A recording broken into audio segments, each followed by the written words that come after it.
Hello and welcome back for another saxophone tutorial from Nottingham Music Excellence. My name is Chris Allison and I'm going to play Foxtrot from the Grade 3 saxophone book today. A characterful piece, this by Paul Harris.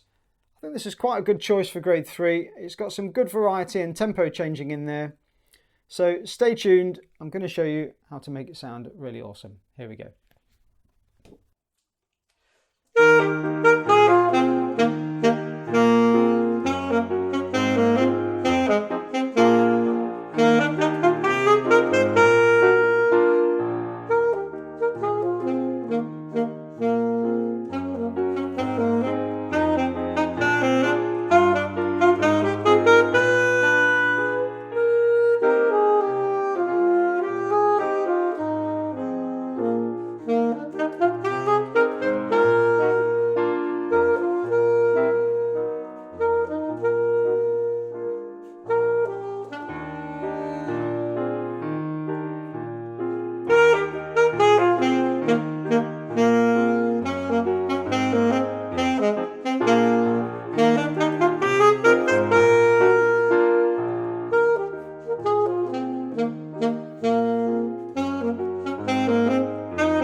So I think this is a great little piece actually for pupils to practice tempo changing, to practice your rits and your rounds and then your a tempo and then your rit and then your a tempo.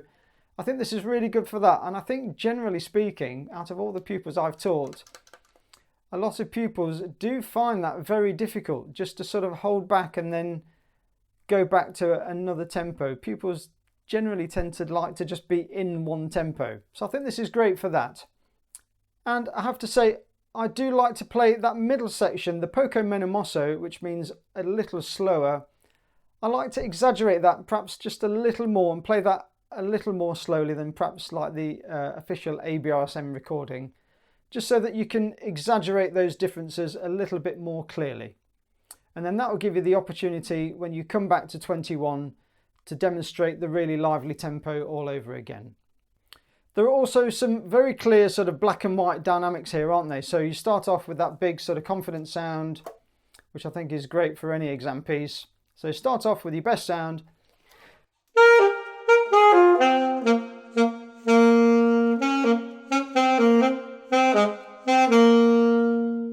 But then when you hear that again, really come down, so the exact opposite.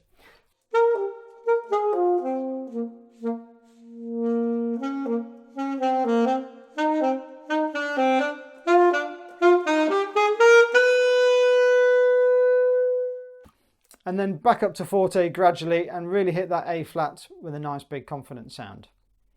Now there is a little bit of a fiddly thing here, I think, just as you approach the poco meno mosso. I know when I've done this with pupils, that G before the poco meno mosso has always caused a bit of a problem.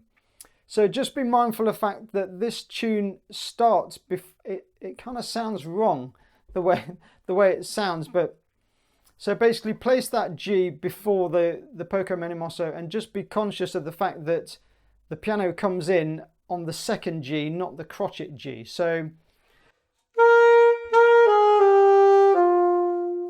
just be mindful that you're placing that crotchet G before the piano comes in on the next bar, and that will just help keep things nice and tidy. And as far as some of the notes go, I think on the B flats, I don't think there's a lot in it whether you want to do the side key B flat or the button B flat. With this one up here, I'm kind of leaning towards this one actually, the button B flat. Just B flat to G, just works quite nicely using that method, I think.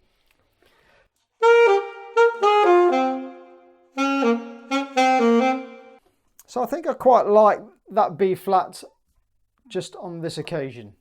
So again, just going back to that poco meno mosso, just be really clear what that new tempo is.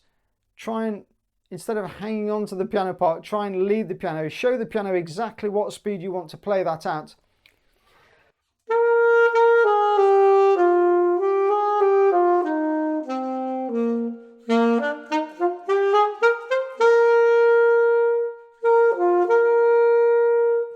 as I say, I like to play that just at a nice steady slowish tempo, and then it's actually the piano that leads the way as the tempo comes back at tempo 1.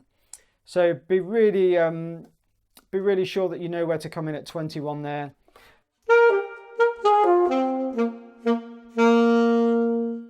And try and match that tempo with what you played at the start of the piece as well, so it really is clear.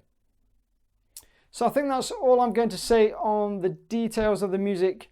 Have a go at playing with the accompaniment all by yourself and see if you can get it really accurate. Here we go.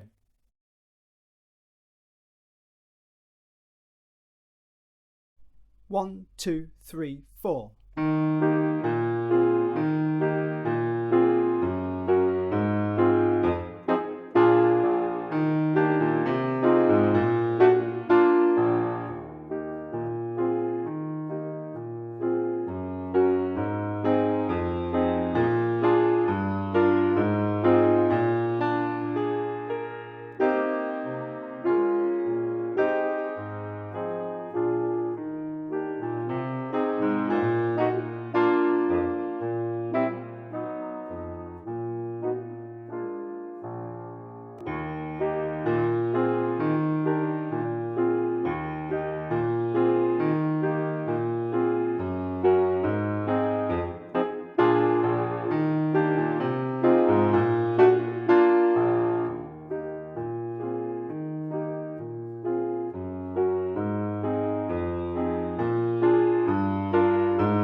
Okay, so I think that's it for Foxtrot. I hope you enjoyed that.